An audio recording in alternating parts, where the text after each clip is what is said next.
Also, Avinash, what I found, and I'll bring in Rajdeep on it, at least on my travels, suddenly in the final leg of the campaign, the bulldozer has come in as the chief guest in most sabhas. Yes. In the matter of 3 days, I came across 11 or 12 sabhas where you had the bulldozer as, the backdrop of the sabha. So interesting in that context because, of course, it has a law and order angle. It also has a polarizing angle as well. But Rajdeep, if you have to encapsulate your travel through Rajasthan on what would be the biggest poll points per se, what would they be?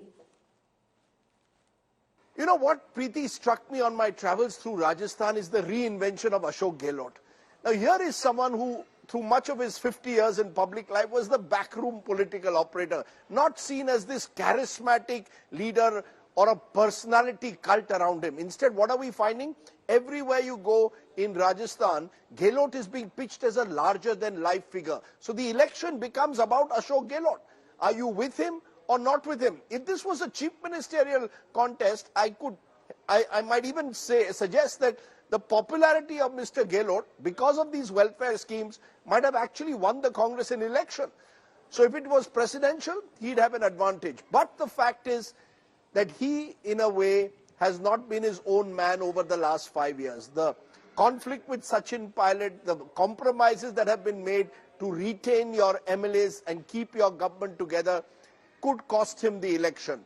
And perhaps that's something that struck me. It's not as if the BJP has done something dramatic in Rajasthan to push Mr. Gelot on the mat.